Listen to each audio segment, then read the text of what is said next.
So Jonathan, we're going to wrap up here, but normally we do a segment on the show called Questions. Admiring your dad's watch. Oh, yeah. Oh, that's in the will. That's for me. Can't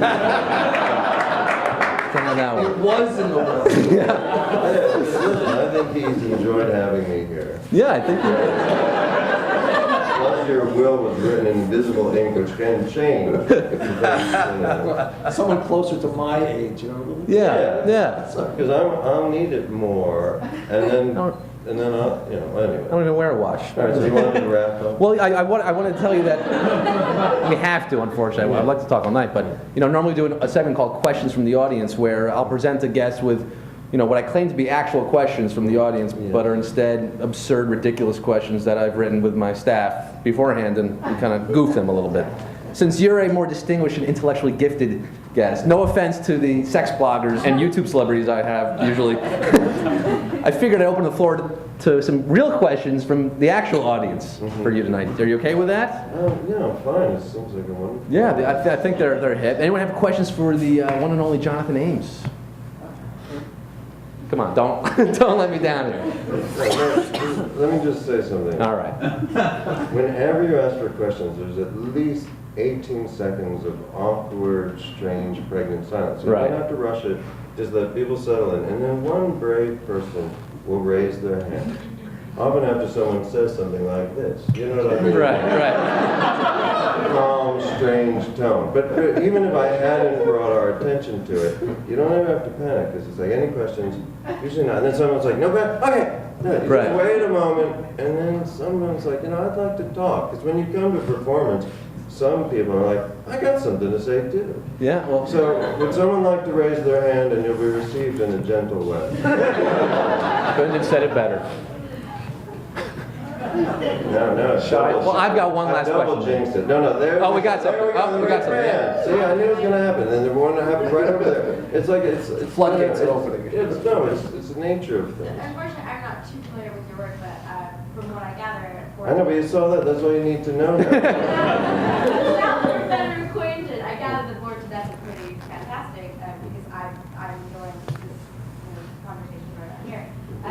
So a lot of really good shows seem to be canceled before their time. So what sort of things, apart from what you've been creating, are you into out of what's going on now or what's been canceled here? The other things that people experience all the wavelengths. I think she's trying to ask, have you ever seen Arrested Development? So weird.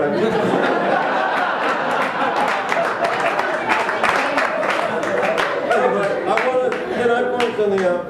The first part of your question I was totally understanding, but I couldn't see you, which was kind of neat. I had seen just, the colors of your clothes. Then I blocked this light and I could see you. And as soon as I could see you, you stopped making sense.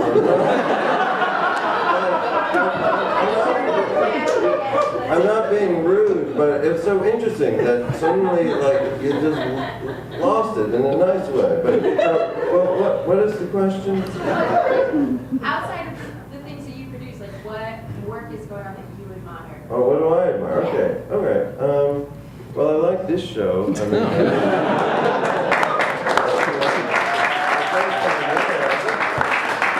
should like us on Facebook. I quit Facebook, and I have to say, if anyone else has tried to, they don't let you. You know what I mean? It's like, try again, there's a problem. And I gave up. It's like an insurance company. If they give up after 18 tries, going, no, I did lose my leg and I should get reimbursed. The average person will just quit. I can't take it. And they know that in the actuarial tables, that people just quit. Yeah. So the same thing with Facebook. After 18 times of trying to quit, because they need those numbers, they know I would just quit and left it up there. But I did call a guy who's very good with computers, which I'm not. I don't know what makes him good. I think he's good, and he got me on. He got you on. Anyway, he is very clever, though. He works at some post-production studio.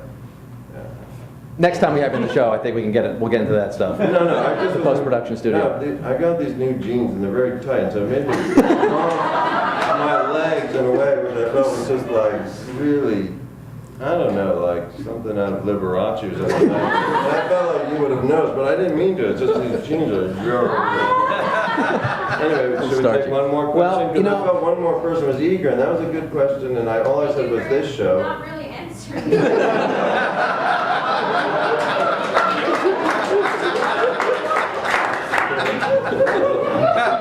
That's like being a faulty Wizard of Oz. That was always such a bummer that even when the curtain was pulled back, he didn't really have much. All right, one more. One more. What's in your cup? What's in my cup? That I actually just drank out of. I I can tell you. Yeah. Well, I think what we've learned here tonight is that I'll stick to the fake audience questions. But Jonathan, it's been such a pleasure talking to you. You can stick around when the comedian comes out if you'd like. You know the way they do it on the Real Talk shows. You want to do that? You can stay right here. Okay. But Jonathan Ames, give it up for him. Jonathan Ames.